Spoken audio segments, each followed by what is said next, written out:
Welcome everyone to today's webinar, Branding for Small Businesses, presented by Howell, Liberatory Associates. Many thanks to our presenter, Erin Smith, for being with us today, and to all the participants who have joined in, and to our educational series sponsor, Chemung Canal Trust Company. Please note this webinar is being recorded to share what we learned with the business community. All attendees will receive the link to the recording. Erin will share the presentations with you, then follow with time for questions and discussion. Please use the chat to submit any questions during the presentation. Just a reminder, when others are speaking, please keep your audio on mute to minimize background noise. With that said, I'll turn it over to Erin to start things off. Great, thank you so much. Good morning to everyone as well. I'm just making sure everyone has video capability and they're able to see the presentation. I know I saw that some people didn't necessarily have video on theirs when I looked just recently, so we could just get a thumbs up from folks. Otherwise, it's just going to be me being a talking head. Are you able to monitor the chat? Yeah, it looks like everybody can see the presentation okay. Great. And I'll monitor the chat for questions. Thank you so much. Just let me know when you need me to kind of break in. So I was really hoping that I could kind of get to know, since this is such a small group of people, who is actually on the call and the businesses that are being presented. So I'd like to just open it up real quick before I talk about myself so that I can make this as personalized as possible. So Lisa, looks like you turned your camera on first, so you get to go first. My name's actually Lauren Little. I'm from the Arnett Health Foundation. I'm just logged in under her. Gotcha. Zoom. Yeah, that happens. Yeah. So I do all the major fundraising at the hospital. We have Children's Miracle Network. So I just kind of wanted to see, what we can do differently. That's great. Actually, I will be talking a little bit about health in general. So, so that'll work out very, very well, I think. So nice to meet you, Lauren. Thank you. Stephanie. Hi, I actually don't have a camera. Oh, that's okay. So I'll just, okay. I'm from Your Office Biz Inc. It's a bookkeeping, accounting, payroll, and tax return, income tax office. Okay, great. Thank you so much for joining. Yep. All right, and Emily said she doesn't have audio or video capabilities currently, but Emily is with the newly rebranded Clarion Inn in Elmira. Okay. And from what I understand, she does a little bit of everything. Actually, perfect. Perfect, great. Well, that's great. I think that's a great group of people with different businesses and different backgrounds. So I really look forward to presenting to you guys today. So let me go to my screen here. For the intro slide, just a reminder, obviously there's just the five of us on the call. So if you just want to mute while I'm speaking, but of course, please use the chat function. And since it is a small group, if you want to unmute and ask a question, I am okay with that and would prefer it. Otherwise, I'll just be sort of talking and it makes it a lot easier to kind of get to know you guys personally. All right, and then information certainly on the Chamber of Commerce, the website, phone number, etc., which are all basic stuff. I think you guys probably know a lot of that information already. So I'll just get right into it. This is a picture of our building. A lot of people don't really know what we do over here across the river and what the businesses are. Howell Liberatory Associates is a wholly owned subsidiary. We're owned by FM Howell and Company. We are our own entity and our own company right across the street from their main plant location, right here on the south side of Elmira, right across the now open Lake Street Bridge, which we're very excited about. I am the president. I've been the president of Howell Liberatory Associates for 11 years, which is hard for me to say, but it's a true thing. Who are we, HLA? Well, first of all, the business has been going on for a long time, and actually, this needs to be updated. We're celebrating our 80th year this year in business in Chemung County, so we're really happy about that. We work with clients to do design, advertising, public relations, and a whole litany of communications pieces, but we serve business to business, business to consumer, retail, non-for-profit, a lot of different types of businesses in our community, and we are really community driven. I have 8 employees that work here at the agency, and And we are a certified women business enterprise, and we're a member of the PRSA. It is current, even though that says 2019. I couldn't find the new piece for this. Who am I personally? I have been here since 2010. My background includes corporate communications for what used to be World Kitchen back in the day. They became Corel Brands and then Insta Brands, and just recently closed their store, sadly, in Corning. So I was sad to see that happen. But I did public relations and communications for them for several years. Then went over to Watkins Glen International, where I ran their communications department and their public relations for 7 or 8 years, and then came here. So a lot of communications, everything has been in the PR and marketing industry. I am not a designer. I have a staff of designers to do that for me. But we do a lot here in the community with a lot of local businesses. I can send this presentation, or this presentation can probably be sent to everyone afterwards if they wanted to kind of go more in depth. Nobody likes to talk about themselves. We were founded in 1942. You can see some of the old stuff that we've done here at the agency, which is kind of fun. Yes, we did used to do the labels for French's Mustard, and way back in the day, we used to do all the advertising for a publication that was very popular called the Reader's Digest. For some of you that are too young, that was a great publication. My grandfather used to read it, so I used to read it, and then who knew I would work for the agency that actually sold the advertising for that publication. It's kind of fun. What are we good at? What do? We do strategy and project execution, which you're going to hear a lot about when I talk about branding. We do integrated marketing, which is tactical, cohesive, skilled execution of advertising and marketing, which is a real thing. We don't just throw things at a wall and hope it sticks. Broadcast creative, media planning, lead generation, PR I mentioned, and of course a huge litany of digital marketing communications that includes SEO and SEM, cost per clip, reporting and analysis. Here's some. We've won lots of awards in the past 11 years with a lot of very good industry providers, but that's not what we're here to talk about. So just with a little bit of those credentials, I figured it was important to define a brand. When I was asked to speak originally, it was on how to execute new ideas with branding, but you really need to always start with how do you define the brand? And everybody defines branding differently. So I'm going to start with a brand is not a logo, right? And a lot of times we have to educate from the bottom up or from wherever we are within our organization in our role to let people know that a brand is not a logo. Now here specifically, I always choose really big prominent brands, but Nike has a symbol. So their brand has become a symbol. Somebody older school or technologically driven has been more in that typography with IBM. So you can evolve and create a sense of your brand in a logo, but your brand is not your logo. A brand is also not a product. Everybody's heard this before, facial tissue, which I think I had some here. Oh, I actually have the exact same box, which is hysterical. Facial tissue, this is just facial tissue, right? We get this in bulk because we're a company, but I don't have any feelings about this facial tissue whatsoever. I would never recommend it. I would never talk to anybody about it. But when you think of Kleenex, you think of a facial tissue that actually has meaning to yourself. What is it? What is that meaning? If I have a sore nose, if I have a sore throat, I'm going to spend more money. I'm going to buy this more expensive facial product because it means something to me. It shows me that it's going to be durable. It's going to be sometimes, have that lotion on it that everybody wants to see. It's going to feel very personal to me. And so that's where that brand comes into the product. So the product is facial tissue. The brand is Kleenex. It's really the #1 brand more people choose than any other facial tissue because they continue to bring forth what that branding is and what that means in all of their messaging and all of their marketing.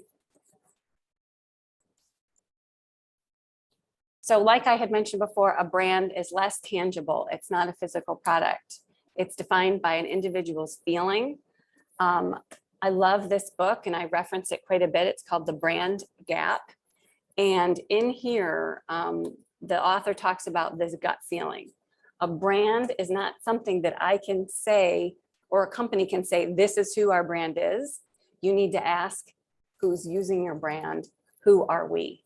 So it's a question that you kind of bring back, and it's a gut feeling. Good brands happen over time. Companies can certainly influence their brand by communicating their differences that make them different, and communicating that and getting it out there. And they can do that very well. And that's where it needs to start. So company needs to decide what's going to make us different. And then how can we communicate that out and then get that same feedback back in on whether or not we are meeting what we consider to be our brand promise. Again, a brand is not what you say, it's what they say. And again, this is a quote from the Brand Gap book that I just showed you. So this is really an important slide when you're talking about your brand and sort of, even Lauren, you had mentioned you wanted to get your brand refreshed or let's think about it and what does it really mean? This is where those 3 simple questions come into play, and they're actually really hard to answer. Who are you? It's not who you think you are. It's maybe who other people have told you are, or how long you've been at the company, what you've heard with the foundation and who they are. And you define that in a very, very strong, succinct manner. And then you go into what do you do? So you're a foundation, you're a tax company, you're a hotel that is newly branded, right? Used to be the Holiday Inn. What exactly do you do that is different than from what everybody else does? And then why does it matter? So once you've defined those very clearly and you get, several people to hopefully define them as well in your organization, and then you kind of get back together and you create the answers to these 3 questions, then you have a much better idea of how I'm going to build that brand. So how do these brands happen?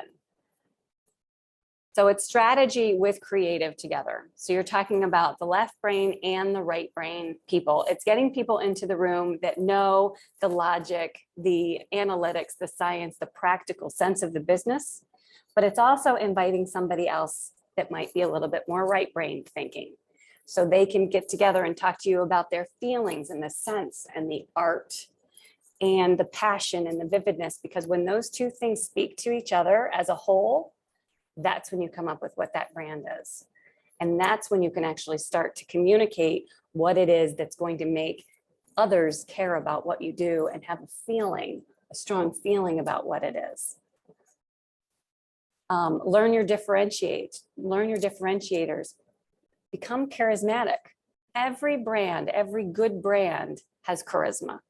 And that's really important. And when you say something like that too, Stephanie, I'm just going to pick on you, income tax or financial person, they might say, what do you mean? This is what we do. This is who we are. It's not, we don't have that charisma. The charisma is in what we provide to our clients. Sometimes you need to pull that out in a creative sense and really get into that passion that others might be feeling, but that you aren't really extracting in order to sort of grow your brand.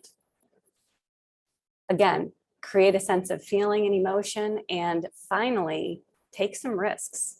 Try some things out, measure them, and decide if that's actually going to work or not for your brand.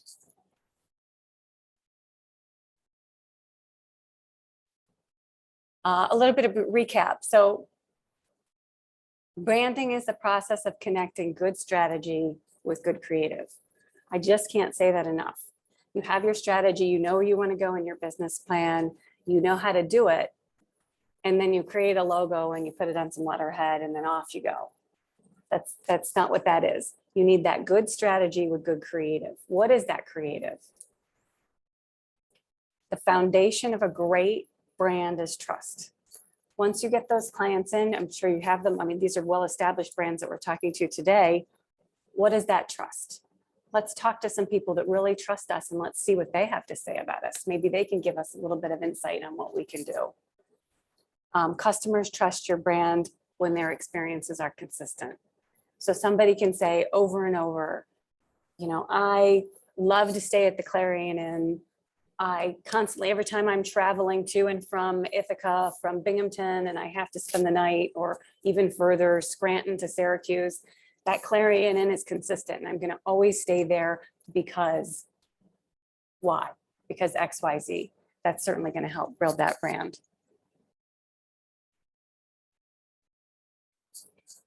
So at the agency, we do a lot of branding for clients. Larger clients, a lot of times budgets don't necessarily align with some smaller businesses. So I just wanted to walk through the process that we go through when we do this. We always start with research and competitive analysis. And you can do a lot of that on your own. You can go out there and say, okay, for example, Lauren, there are all of these healthcare facilities that people are donating to in our region, and we know the various foundations and we know who they are. So what are they doing? Right? In the past, they're having galas, they're sending direct mail, they're sending personalized letters, they're telling patient stories, they're doing a whole lot of that type of piece. But what's the timing? How do I get that intel and that insight and kind of even get examples of what it is that they're doing out there, so I can learn what's our differentiator? What can we do that's a little different? So it takes some time sometimes to do that.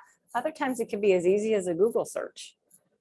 You're looking online, looking at foundations, looking at how they give. A lot of times there are some social media ways to give for foundations. I know there's a Give Gab right over in Ithaca that does fundraisers like that. But even from a tax perspective, Stephanie, if you were to Google, who, and make a list, who are all of the people in the area and in the region, or what is my market that I know I could put on this list, and I know here are all these people, and what are their messages?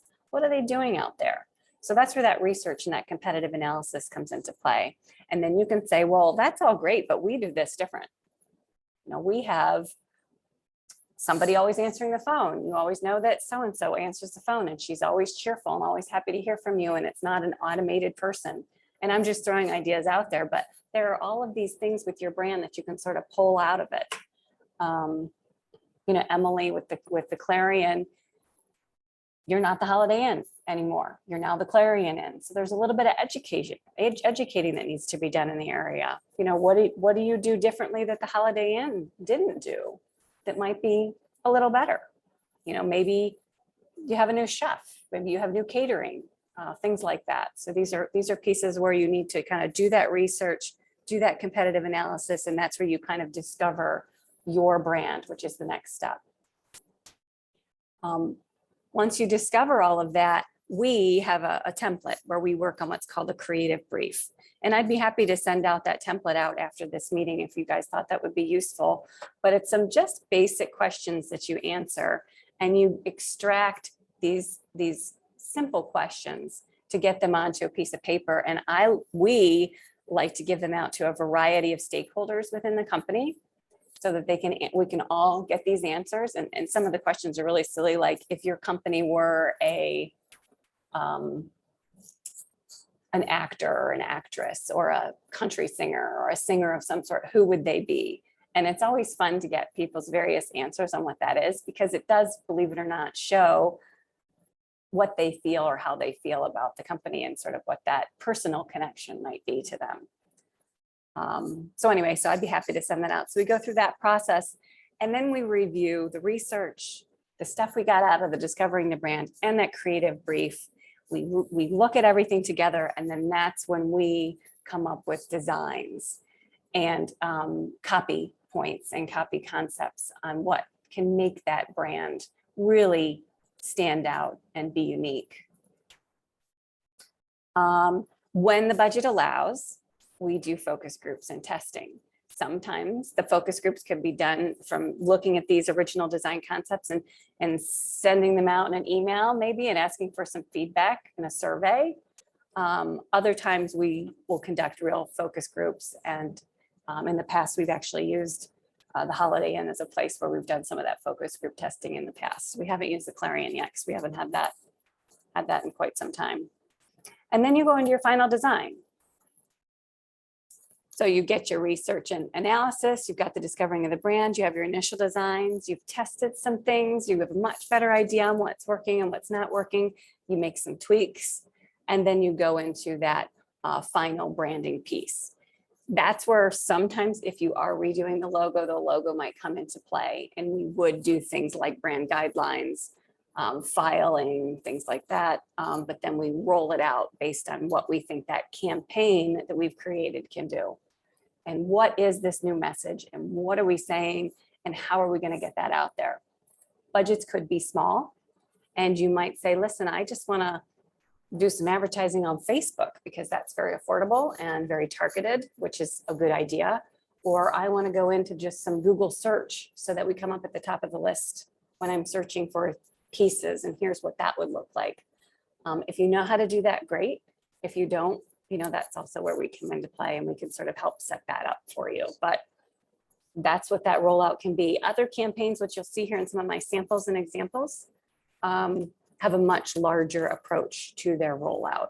And it would include Syracuse, Rochester, down into Pennsylvania, all the way through into Binghamton, and be pretty large media spends.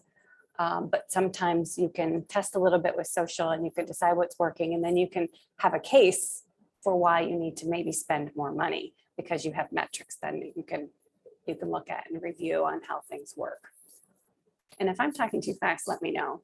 This is all very, very in my brain. So any questions on the branding and the process?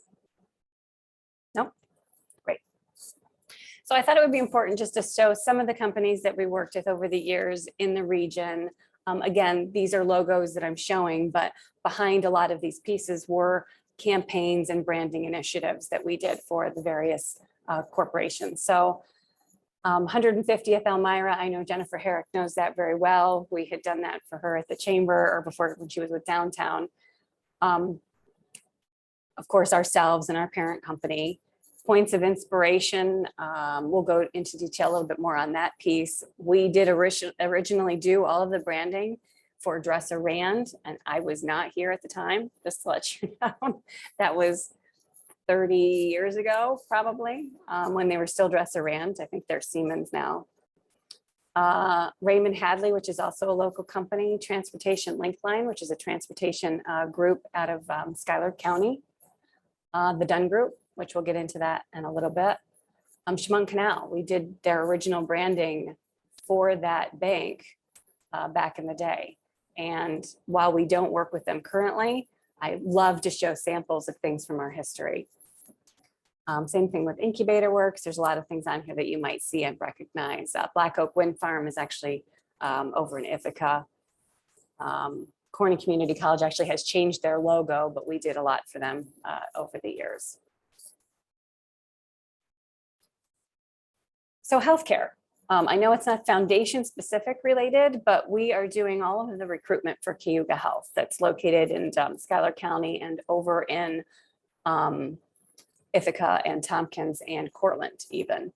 And as we know, we have a huge problem with hiring right now in any sector of the business, but in particular with healthcare as well. It's the big quit is what's going on here. And so we've been doing a lot with them in this space to talk about the differences of why they should work at Cayuga Health rather than wherever else they're working currently, because a lot of times we're looking for nurses and they would need to be trained. There are entry-level positions as well, but showing some of the differentiators here. We heard and have felt that the team of nurses that they have are amazing, and they have each other's backs and they love working with each other.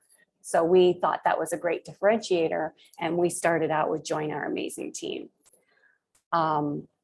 Again, we use this message across multiple platforms, including digital, traditional, outdoor, transit, radio, television. So we're really doing this across the gamut. And then we heard, well, wait a minute, it's about the nurse-patient ratios. So we came out with that messaging on safer nurse-patient ratios. The nurses were getting very tired. They didn't feel like they were being supported. So that was one of the messages. And then we thought, let's talk about how we care for the nurses. We know they care, but let's flip the switch and talk about how we know that they want to be cared for as well as human beings. So that's really where a lot of this messaging came out, and all of these recruitment branding campaigns came to fruition. Staying in that same vein with healthcare, after the pandemic, or I still guess we're in the pandemic, right? So we're still in the pandemic, but we learned that people weren't taking care of themselves.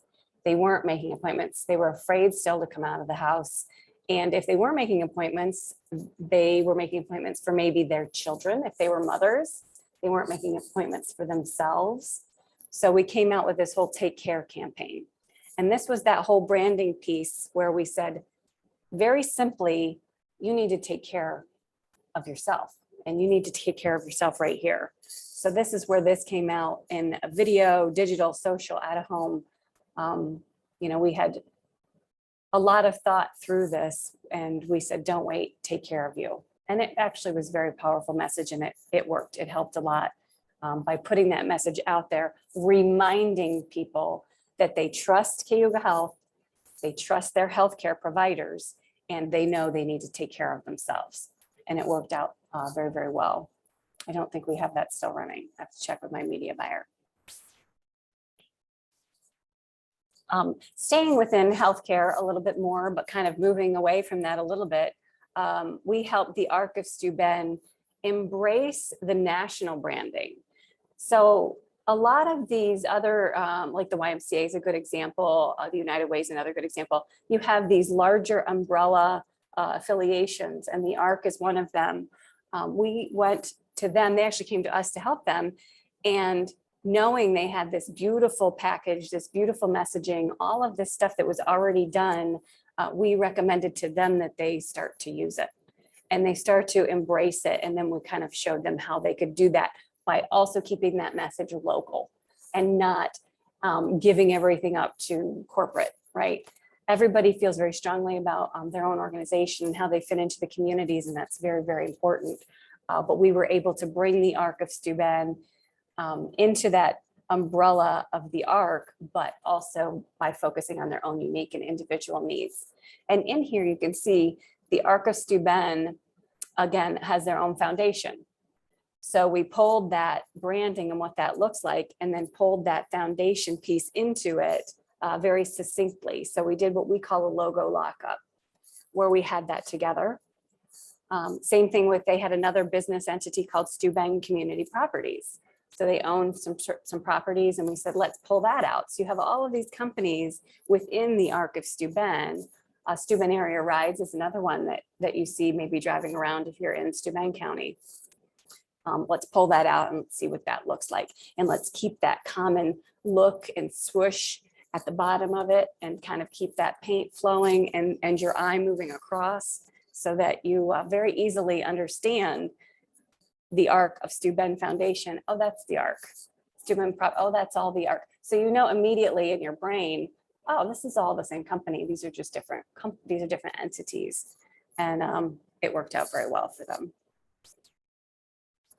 Taking that a little bit longer, further, you know, they had transits and buses that they used. So very simply, we gave them something very simple to put on those buses so they could identify themselves on the bus. Same thing with recruitment. Again, common theme, people need people. We helped them with some of their messaging on what that could potentially look like. They had a billboard right outside their location in Bath, and we put this messaging up there. Very easy to draw your eye in, seeing somebody helping somebody else, understanding what that message is, apply online, website, etc. So Achieve with Us isn't specific to them. That is the Arc message overlying, but it still makes sense certainly within the Arc here. The Arts Council of the Southern Finger Lakes, this project is a little bit older than some of these projects, but I like to keep it on these presentations because the banners are still being used. So if you're driving around and you see these banners, this was the Arts Council of the Southern Finger Lakes. They wanted to have a tour or so that people knew where all these points were. So museums, the Chemung County Historical Society over here has one hanging out front. You see them actually going all the way through almost into Tompkins County. There's one hanging right off of Route 13, which I think is an inspirational walking tour. But I drive by it all the time and wonder if I should get out of the car and go check that out. But there's one there. Corning Museum of Glass. There's a lot of different places that have these points of inspiration banners hanging. And it was really trying to show all of the different things that you can do here within the region and how connected we all are to one another in that tourism industry. So that was kind of fun. There was an app that we created for them and a brochure that went along with it. But this points of inspiration was something that we came up with as a name for them to talk about this collective approach to tourism. So it's kind of fun. So the Dunn Group. So this company acquired, well, I guess they partnered with a local insurance firm here in Elmira called Swan Moores. And we talked to them actually over years on how we were going to collectively put them together into one identity, and then how we were going to talk about what they did in the various markets. So we're talking about New York and Pennsylvania. They have a very, very big Pennsylvania presence, and how they have insurance and real estate and HR benefits, and they do small business as well as consumer insurance. So with all of these pieces together, you know, how do we collectively talk about that differentiator? They're a very large insurance group and real estate group. And how do we help them communicate all of those pieces? So we did start with a logo because we wanted to pull them all together and update what that looks like. But then we kind of moved more into some of that execution. And this is just general awareness. This is not campaign specific. So this is company general awareness, where we took the Dunn Group and we added a few qualifiers, insurance, real estate, benefits, very simply, and then came up with the tagline, "Consider it done," which is kind of funny, kind of cute. They had something similar, but it wasn't quite as fun. And then we also helped them develop a website called thedungroup.com that has all of these messaging together. So then we could continue to specifically talk about campaigns and specific insurance, real estate, et cetera, products that we could then push once we got this whole umbrella of this company together and under one roof, so to speak. Although I think they have probably 15 or 16 locations. So that's kind of fun. This is multimedia. If any of you work with multimedia, this is them installing that billboard somewhere in Towanda, I think. Another example is the Roper Center. So the Roper Center for Public Opinion is a research type of a center. And they used to be associated with a different college. They weren't with Cornell. And when they came to Cornell, they needed to figure out how they fit into that Cornell brand and asked us to help them. And we pulled the Cornell brand in and changed some colors up because I believe it was like a blue color. I can't think off the top of my head who they were with, but it'll come to me when I'm done with this probably. They needed some trade show materials. They needed some messaging. They needed some stuff for their online promotional, but they really didn't just need that. They needed to talk about who they were and how they fit into Cornell. So they were embraced with Cornell and they were understood now on location where they were and what they did and how they're part of this higher education group that is obviously clearly dominant in our area. So we helped them with all of that. Changed some colors, did some, went through the branding process that we already talked about and helped them come up with some materials that would fit within the Cornell brand, but also give them their own identity as the research center. This one's just kind of fun because this is just a logo and this is a branding guidelines, what we're showing here, but we helped this company really come up with who they were. So they're manufacturing and a lot of the stuff really does focus on food and grains. So that's where we really came up to with this creative identity that is really a little bit more happy, not quite as manufacturing based, and is dealing a lot with who their consumer is. Transportation Link Line, we really had a pretty big video campaign for this when we launched this whole identity and this whole brand to talk about who they were. And they're still using it today. I believe we did this maybe 5 or 6 years ago for them. And I still see the commercials. It's still running. They're still talking about it, which is fantastic.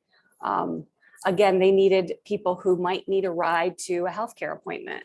They might need a ride, to an eye doctor, et cetera, really focusing on who would use this transportation and how would they learn more about what the benefit is. So this worked out really well. I'm definitely not going to take the whole hour, but I do hope to open this up for some questions. This is my last slide. What is the importance of branding and how does it relate to the core strategy? Branding and creative is a piece of your whole entire integrated marketing campaign. And you can have a whole lot of things with that to be cohesive. We talked about research, we talked about media, direct mail, public relations is also very big part of it, and reputation management so that you can kind of get that trust and gain that trust. Certainly referral marketing. I mentioned earlier that some research could be talking to customers that you know are loyal and love you, and then how can you flip that switch and make sure that you can also communicate that message to some new clientele. And then of course, web strategy is big. It used to be when we put together media and advertising plans for clients that print was at the top of the list. And then came this, and then came that. And now print, as we know, is way at the bottom of the list, and digital is at the top of the list. So with that, you can do digital advertising, but if you don't have a really good web presence, then this isn't going to work. That digital strategy that's at the top isn't going to work. If you're sending them somewhere that doesn't speak to them and doesn't have a really good web presence, your digital strategy will not work. You can have the best creative going, but once they click on it and they go to wherever it is you want them to go, and that experience is not good, you're going to lose them. So web strategy then becomes at the top of the list. And then any type of digital promoting to the web comes after that, because you really need to have a great place to send someone when you're trying to tell them who you are. And a lot of times we always suggest that you have video supporting any type of digital strategy online. You can advertise with video, but you can have a really beautiful video that is 5 minutes long that really tells your whole story, and then have that digital campaign sort of showcasing that. And we have done that with some foundations also. I keep picking on you, Lauren, but we've done some really great videos with some people talking about why they should give and how compelling those stories can be. And they can be tear-jerking compelling, which is very, very powerful, especially when you're trying to get that trust and get that emotional connection to the brand. It's very, very powerful when you have compelling video like that. Is there a specific company I can look up just to kind of watch it? Sure, I can send you a Yeah. link. I could send Sure. you a link afterwards just to show what we've done. But it's, Cayuga Health is our client. So it's the Cayuga Health Foundation. And Okay. we've done some really compelling videos supported with campaigns. So they're public. Once you put them online, they're public videos that I can share.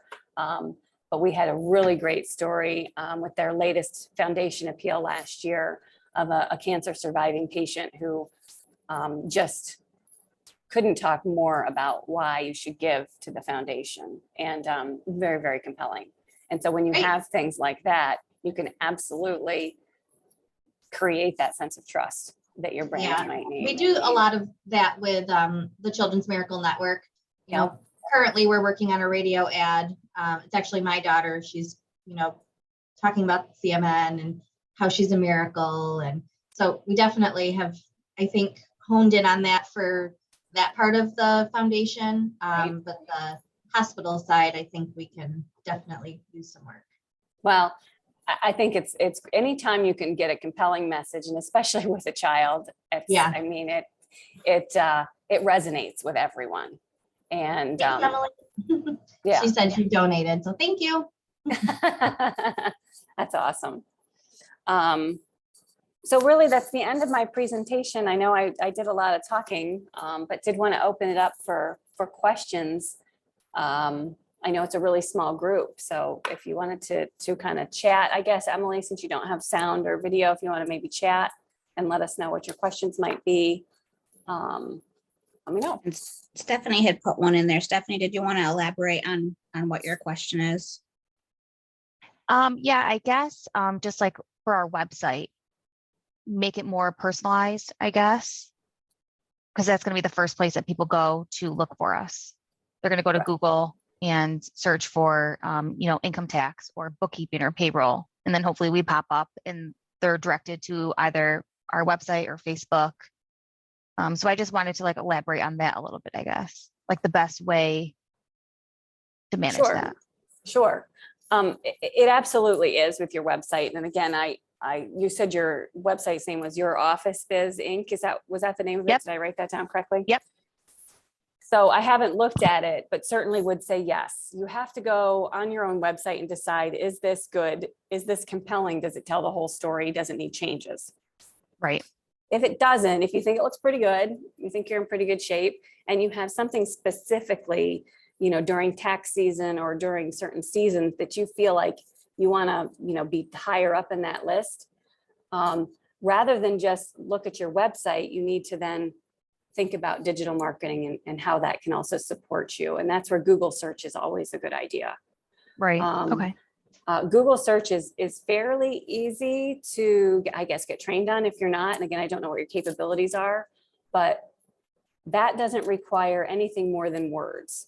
So you can put in your keywords, you can get found that way. But what are your compelling differentiators? Maybe you can put in there, you want to work with personalized tax service, you want to talk to somebody in person. It shouldn't just be, an online experience or, these pop-up H&R Block. I mean, I'll just pick on things that, I don't know your business, but I'm just throwing it out there.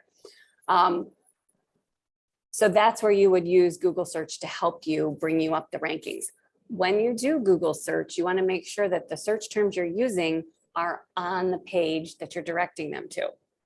They need to be in there in the content. You need to be saying, if you're saying we're the best at tax services, you need to put in there, tax services, those words that then Google can connect them to, and when they can then verify that you actually are who you say you are. Okay. And they do that through algorithms. So you want to make sure that wherever you want to be in the search terms, that those terms are in fact reflected on your website. Okay. And that will help a lot. I've actually got a couple of questions from my switching over to my Eldridge Park hat, because I'm the executive director over at Eldridge Park, and marketing is one of the many jobs that I do there for them. How often should a business or organization update their logo? So that's interesting. So there isn't really any real, solution on when you should update your logo, but you should. In Eldridge Park, that's funny because I know we have files here from Eldridge Park when we helped do the fundraising for the carousel way back in the day. I know that's how long we've been around. Again, I wasn't here at the time. But, when you think it has looked tired, when you're looking at it and it doesn't speak to you in any type of modern capacity, and you'll see this a lot if you even look at Coke over the years, Coca-Cola. You can see where their updates are just ever so slight, where you don't really realize that they've changed their look and feel, but they've modernized it. And, Eldridge Park, it's been a long time, and Jura Park. If you haven't done it in over 10 years, you haven't looked at what your identity is, and it's probably time to do a little bit of a refresh. Because you, as a park, want to speak to the new parents and the new families that are kind of coming up and, continuing to use your park and your facility and thinking about entertaining and doing fireworks or whatever it is that they do there. I know we had an employee outing there last summer, and we loved the putt-putt golf. So, and we created our own video even when we were there. I think it was hashtag get outside and play day. Nice. So we decided to go to Eldridge Park, but yeah, again, there's no crystal ball that says this is when you should do it, but you should always be looking as your brand is evolving. Yeah, one of the nice things is it has a really good core brand already because it stimulates feeling for a lot of community members. But one of the main things that I did when I started with the organization last year is try to maintain that and make it consistent, Right. because they had different logos on different social media pages, or the website wasn't fully updated. So yeah, that's one of our overhauls we've been going through. And then the other question I had, I'll switch over to Emily's question afterwards. For doing research, what have you found is the most effective way to gather kind of marketing research from customers? I tried to, when we were doing the fundraising for FLX Gives, I tried to get some feedback from people, even our board members ahead of time, and wasn't very successful on getting feedback from them. So what have you found is more successful?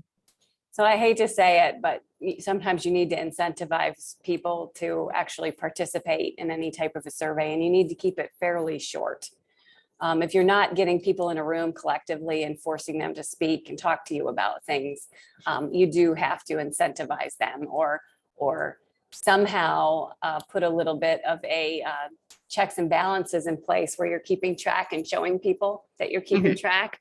That kind of makes people a little bit more accountable and forces them to really give their opinions. We've done gift cards in the past. We've done Visa cards in the past.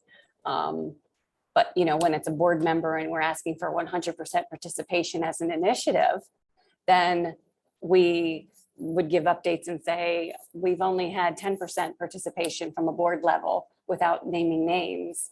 And then eventually people start to participate and they start to give their feedback. But I hate to say that, but sometimes if they're not in a room and you're not forcing them to talk to you, you have to give some sort of an incentive in order for them to participate. Okay, sounds good. I know, Emily's- right? Yeah, Emily's question. So I'm sorry, before we get to that, can I just keep answering your one question that you said about consistency? Yes. I'm pulling this slide back up because consistency is key. You need to have that consistency throughout. And we see this a lot, especially with Facebook pages and websites and letterhead and business cards. Several times things will be used differently, or fonts are used differently. And like the Arc of Steuben, if we're not seeing the same thing, our eyes glaze over it and we don't even realize it's the same organization, and we choose to not pay attention. So that cohesiveness of what that brand is probably one of the most powerful things that you have. So if you have inconsistencies, those should be fixed as soon as you can to the best of your ability, because it then shows the size and the breadth of the organization and all of the various touch points that you guys might have. So integrated marketing is sort of where we come up with that piece, but it needs to all say and speak and look and feel the same. It's very, very important. So sorry, go ahead with Emily's question. All right, so Emily states, we have not only the hotel that now we have to relearn a new brand and understand their brand, but we also have Anthony's Restaurant. And I think this has been very helpful. Our restaurant struggles with letting people know we are here, that we are open for locals, etc. I'll probably expand here on Emily's question, because Anthony's Restaurant is slightly separate, is kind of a separate entity to the hotel. Okay. And I'm guessing, Emily, you're asking how to kind of promote both while combining the two. Yeah, She's saying correct. yes. Okay. Mhm. So that's interesting, because again, the Clarion Hotel, I can almost see from my office as I look out my window. I didn't even know that Anthony's Restaurant was considered its own entity until just now. Not to say that I'm your target customer, but I would be a little bit, because we do events and we do management and we do rentals, things like that. So I'm wondering if, rather than say we aren't two separate entities, you just try to pull it together and promote as a whole, because having a restaurant at a hotel is huge. That's one of the top selling points and one of the differentiators that you have is to have that full service restaurant at the hotel. And, you know, if your food is really good and you have, you know, great service and great bartenders or whatever, you know, you're looking for when you're staying in a hotel, I think that it would be easy to pull those two messages together without trying to explain that Anthony's is separate and the Clarion is separate, because people don't really care. They just want to know that you have a restaurant and it's connected, and, you know, it's, if you have to do educating that it's still there and the Holiday Inn isn't there anymore, I really just think you talk about yourself as a whole. Also with this wonderful restaurant that has great food, which I've actually heard the food's very good. So I think somebody told me that the other day when I was thinking about an event. So I would just start with combined messaging and just assuming that once that gets out there, people won't ask questions on whether or not you're separate entities. Did that answer your question, Emily? So her next question is, should she do it in steps, educate, and then market? Well, I guess that would be a question for the management of the hotel and the management of the restaurant first, because would they care if you were to work on just the messagings together without that educational piece? I think the educational piece will confuse people. I think if you say, this was the restaurant and this is the hotel, and, you know, we're together now as one, that might confuse people a little bit. So once you have approval that you can market together, I would just suggest you market together, because again, that's your differentiator. You have this great, you have a great restaurant right there, tons of parking, you know, right off the highway, all of these wonderful benefits. So I would just try to pull that together as one collective piece. Is she good? Did she ask me more questions? Sorry, it's awkward to not be talking to Emily directly. Yeah, no, she said that. Thank you. Okay, great, Emily. And again, if you have any more questions, feel free to follow up with me directly. I'd be happy to help. Okay, are there any other questions? Look at that. We almost took up the whole hour. Yeah. I was concerned that wouldn't happen. Well, it was wonderful meeting everyone virtually and, you know, through the Zoom. I do encourage you to think about what we said. I'll send this presentation over to the chamber so they can also get this out to you. It is a pretty big presentation, so I'm not sure if it's emailable, but I can always take some pictures out and make it smaller if I need to. So I'll send that over to Beth. And we will also share the link of the recording with everyone later on. You can also visit chemungchamber.org to register for upcoming webinars or find recordings of previous webinars. And many thanks to Erin and to everyone for joining us today. Have a great day, everyone. Great. Thank you so much. Thank you. Bye.